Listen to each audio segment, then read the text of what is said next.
അതിശക്തമായ രോഗശാന്തി കഴിവുകൾക്ക് പേരുകേട്ടതാണ് കാഞ്ഞിരങ്ങാട് വൈദ്യനാഥ ക്ഷേത്രം. ക്ഷേത്രനടയിൽ വ്യാഴാഴ്ച ഉള്ളാറ്റിൽ ഭഗവതിയുടെയും ടാരങ്ങര ഭഗവതിയുടെയും കോലം കെട്ടിയാടി. തെയ്യം കെട്ടിയാടുന്ന അപൂർവം ക്ഷേത്രമെന്ന പ്രത്യേകതയും കാഞ്ഞിരങ്ങാട് വൈദ്യനാഥ ക്ഷേത്രത്തിനുണ്ട്.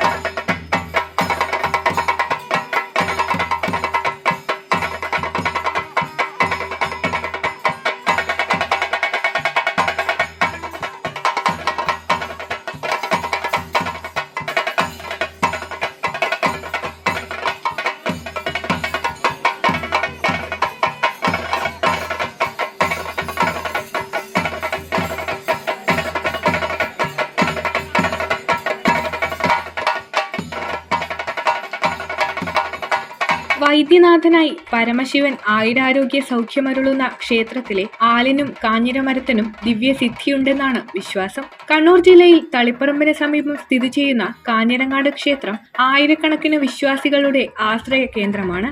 കാഞ്ഞിരങ്ങാട് വൈദ്യനാഥ ക്ഷേത്രത്തിന്റെ നടയിൽ വ്യാഴാഴ്ച രാത്രിയാണ് ക്ഷേത്രത്തിന്റെ സംരക്ഷകരായി കണക്കാക്കുന്ന ഉള്ളാറ്റിൽ ഭഗവതിയുടെയും ടാരങ്ങര ഭഗവതിയുടെയും കോലം കെട്ടിയാടിയത്.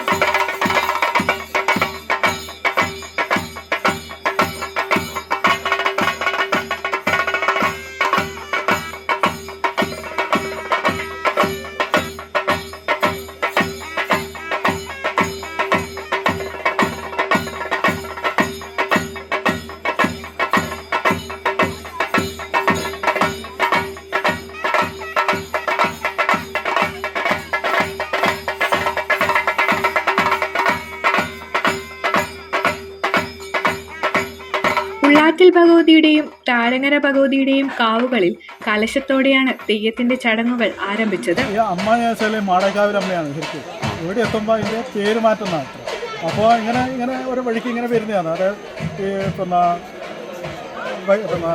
തൽപ്പം തപ്പന തോന്നുന്നു അങ്ങനെ അതിലേക്കൂടെ വന്ന് അപ്പോൾ കുറ്റേരി ഉണ്ട് അമ്മയുടെ സ്ഥലം. അപ്പോൾ കുറ്റേരി പയടെന്ന് പറഞ്ഞ സ്ഥലത്ത് അവിടെ നിന്ന് ഇങ്ങനെ അവഞ്ഞാലമ്പലം എന്നെല്ലാം പറഞ്ഞിട്ട് തണലിൽ അവിടെ നിന്ന് ഇവിടെ കാഞ്ഞിരത്തറയിൽ അവരെന്നാ പറഞ്ഞത്. ഇത് വൈദ്യനാഥത്തോളം വൈദ്യനാഥൻ ചോദിക്കുന്നത് എന്തിനാണ് ഇങ്ങോട്ട് വന്നത് ചോദിച്ചു. അതായത് നമ്മളെ രക്ഷിക്കാനോ ഭക്ഷിക്കാനോ ഇതിൽ നോക്കാനോ ഇങ്ങനെ വന്നെന്ന് ചോദിച്ചു. എന്തായാലും നമ്മളെ രക്ഷിക്കാമെന്ന് പറഞ്ഞപ്പോൾ അങ്ങനെ വൈദ്യനാഥൻ്റെ ഭൂസ്വത്തുണ്ട്. വലിയ 6000 പാളി 100,000 പാളിന്ന് ഭൂസ്വത്തുണ്ട്. അതൊക്കെ കൊത്തിയടക്കി അതിൻ്റേതായ ധാന്യങ്ങളെല്ലാം പോയി അതിൻ്റെ ലാഭങ്ങൾ, അതായത് വാളിനെക്കാട്ടി കൂടുതൽ മീനുകൾ വളയിച്ചു കൊടുത്തു. അപ്പോൾ വിശ്വസിക്കാൻ മതി എന്ന് പറഞ്ഞു. അങ്ങനെ അമ്മ എന്നാ വേണ്ടതെന്ന് ചോദിച്ചാൽ നമുക്ക് ഒരു സ്ഥാനം വേണമെന്ന് പറഞ്ഞാൽ പിന്നെ അങ്ങനെ അമ്മക്ക് ഇവിടെ ഒരു പ്രാകുളങ്ങര കാവ് എന്ന് പറഞ്ഞിട്ട് ഇവിടെ ഒരു കാവ്, തെക്ക് ഭാഗത്ത് വടക്ക് ഭാഗത്ത് ഉള്ളാറ്റി കാവ് എന്ന് പറഞ്ഞിട്ട് അവിടെയുണ്ട്. പിന്നെ ഒരു മൂലക്ക് പാടിയേരി അമ്മേരെ ഒരെയുണ്ട്, പിന്നെ പുന്നശ്ശേരി അമ്മേരെയുണ്ട്. കുളത്ത് പേനാന്ന് വെച്ചാൽ ഈ കുളത്തിൻ്റെ സങ്കല്പത്തിനാണ്. പിന്നെ ഇവിടെ ആൾക്കാർ ദൈവം എന്ന് പറഞ്ഞാൽ ഒരു ദൈവമുണ്ട്, അത് ഉള്ളിൽ തന്നെ അതിൻ്റെ സങ്കല്പത്തിലേക്ക്. രാത്രി ക്ഷേത്രനട അടച്ചതിനു ശേഷമാണ് തെയ്യം ആരംഭിക്കുന്നത്. പുലർച്ചെ നട തുറക്കുമ്പോൾ ക്ഷേത്ര ദർശനത്തോടെയാണ് ടാരങ്ങര ഭഗവതി പുറപ്പെടുന്നത്. വെള്ളാട്ടം, ആൽക്കാദൈവം, ബ്രഹ്മൻ, അയ്യപ്പ സങ്കല്പമായി കാണുന്ന ഭൂതം, കോലത്തുമേൽ കോലം എന്ന നിലയിൽ കുളത്തുപേന, പാടേരിയമ്മ, പുന്നച്ചേരിയമ്മ എന്നീ തെയ്യങ്ങളും കെട്ടിയാടി. ഇവർക്ക് ഒരു ദിവസം ഈ നടയിൽ ഇവർക്ക് എന്തും കളിക്കുക, അങ്ങനെ അവരെ സന്തോഷിക്കാനുള്ള ഒരു ദിവസം ഇവർക്ക് ഇവിടെ ധനുപ്പത്ത് എന്ന് പറഞ്ഞ ദിവസം. അപ്പോൾ അതിന് മുമ്പിൽ ഞാൻ വെച്ചാൽ പ്ലാകുളങ്ങര കാവിൽ അമ്മേരെ 2 പേരെ കലശമുണ്ട്. പിള്ളാറ്റമ്മേര് പിന്നെ പ്ലാകുളങ്ങര അമ്മേര് കലശം. അത് കലശം ഒരു ഇവിടുത്തെ പൂജയെല്ലാം കഴിഞ്ഞിട്ടാണ്, ഉച്ചപൂജ കഴിഞ്ഞിട്ടാകുമ്പോൾ അത് അടുത്തേക്ക് വരും. ആടുന്ന് പിന്നെ അത് കലശം കഴിഞ്ഞ് ബാധ്യത്തോടു കൂടി ഇവിടെ വരും. ഇവിടെ വന്ന് ഇതിൻ്റെ ചടങ്ങെല്ലാം കഴിഞ്ഞിട്ടാണ് അത് അങ്ങോട്ടേക്ക്. അത് കഴിഞ്ഞാൽ പിന്നെ ധനുപ്പത്തിന് ആദ്യമായിട്ട് ഇവിടെ തുടങ്ങി അത് നടിയടച്ചിട്ടാണ്. നടിയടച്ച് പിന്നെ ആൾക്കാർ ദൈവത്താരെ വന്ന് പിന്നെ ആദ്യം തോറ്റത്തടങ്ങൽ, പിന്നെ ആൾക്കാർ ദൈവം വന്ന് പിന്നെ അതിൻ്റെ വഴിക്ക് ഇനി പിന്നെ തമ്പുരാട്ടിയിലാണ് ഉള്ളാറ്റമ്മേരെ തോറ്റം. അത് കഴിഞ്ഞിട്ടാകുമ്പോൾ ആദ്യം പിന്നെ പ്രാകുളങ്കരമാരുടെ തോറ്റം കഴിയും. അത് കഴിഞ്ഞാൽ പിന്നെ പാടിയേരി അമ്മ, പുന്നശ്ശേരി അമ്മ, കൊളത്തുപേന, ബ്രഹ്മൻ, അങ്ങനെ 4 പേര് ആൾക്കാർ ചെയ്യും. അത് കഴിഞ്ഞിട്ടാകുമ്പോൾ ഉള്ളാറ്റമ്മേരെ പുറത്താണ്. അത് കഴിഞ്ഞ് ഉള്ളാറ്റമ്മേരെ കഴിഞ്ഞ് അത് പിന്നെ ഒരു ഭൂതത്തിൻ്റെയും കഴിഞ്ഞ പാട് പിന്നെ പ്ലാകുളങ്ങര അമ്മേരെ അതിനോട് ഒരു സമാപ്തി.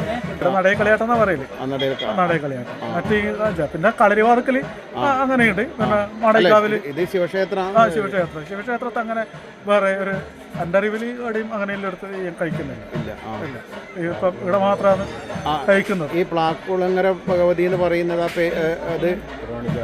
അത് രാവിലെ ഇല്ല ഇറങ്ങുന്നത്? അത് രാവിലെ. അത് നട തുറന്നതിന് ശേഷം അല്ല, നട തുറക്കും. അന്നേരം പൂജ ഉണ്ടാവും. പൂജ അടക്ക് ഉണ്ടാവും ഇവിടെ. പൂജ ഞാൻ പിന്നെ ആദ്യത്തെ ഉഷപൂജ കഴിഞ്ഞിട്ടാകുമ്പോൾ ഇവിടെ മുറ്റത്തുണ്ടാവും. മറ്റു ഞാൻ ചില ഉഷപൂജ കഴിയുണ്ടെങ്കിൽ ഈ അമ്മ തടങ്ങണ്ടെങ്കിൽ അമ്മ കഴിഞ്ഞിട്ടേ ഉണ്ടാവും. ഇപ്പം ഞാൻ കുറച്ച് അങ്ങോട്ടും ഇതാക്കിയിട്ട് അങ്ങനെ ചെയ്യുന്നുണ്ട്. അമ്മേരെ പിന്നെ സങ്കല്പ സ്ഥാനം ആടെ നടേരെ വലുത്തുവാണ്, മടക്ക് കയറുന്നതിന് വലുത്തുവാണ്. ആടെയാണ് അതിൻ്റെ മുതിർച്ചി ആയുധെല്ലാം വെച്ചിട്ട് ആടെ നിന്നാണ് അമ്മേനെ സങ്കല്പിച്ചാടി ഇരുത്തിയിട്ട്. അത് കാവിലെ ആയുധമാണ് ഇവിടെ കൊണ്ടുപോകുന്നത്? അതെ, ഇവിടെ തന്നെ സൂക്ഷിക്കുന്നത്. ഇവിടെ സൂക്ഷിക്കുന്നത് അമ്മേരെ ആയുധമെല്ലാം ഇതിൻ്റെ ഉള്ളിൽ, അമ്പലത്തിന്റെ ഉള്ളിൽ. ശരിക്കും ഈ തെയ്യ ക്ഷേത്ര അണ്ടറിലാണ് വരുന്നത്? ക്ഷേത്രത്തിന്റെ അണ്ടറിൽ വീട്ടിൽ ദിവസമില്ല, തൽപ്പമ്പും ഇതും അങ്ങനെയില്ലേ, ചന്ദ്രല്ല, അതിന്റെ ഭാഗത്തിനാണ് ഇത് നടക്കുന്നത്. അപ്പൊ ക്ഷേത്രം തന്നെയാണ് ഇത് അതെ, എല്ലാവരും നടക്കുന്നത്. പിന്നെ ഇവിടെ ചെറിയ കമ്മിറ്റികളൊന്നും ഉണ്ടാവും. അത് ഒരു പിന്നെ ആഘോഷ കമ്മിറ്റി ആയിട്ട് അങ്ങനെ ഉണ്ടാവും. മറ്റെല്ലാം ക്ഷേത്രത്തിന്റെ. പിന്നെ നമ്മൾ പെരുമാറെന്ന് വെച്ചാൽ പണ്ടേയിലെ ആചാരത്തിന്റെ സമുദായമാണ് നമ്മൾ സമുദായം. ഉള്ളാട്ടിൽ ഭഗവതിക്ക് വെളിച്ചെണ്ണ സമർപ്പിക്കലാണ് ഭക്തജനങ്ങളുടെ പ്രധാന സമർപ്പണമായി കണക്കാക്കുന്നത്. ഭക്തജനങ്ങൾക്ക് ദേവസ്വം വക അന്നദാനവും ഏർപ്പെടുത്തിയിരുന്നു. ധനുമാസത്തിലെ തിരുവാതിര ക്ഷേത്രവുമായി ബന്ധപ്പെട്ട മറ്റൊരു പ്രധാന ദിവസമാണ്. ജനുവരി 3 വെള്ളിയാഴ്ചയാണ് ധനുമാസത്തിലെ തിരുവാതിര.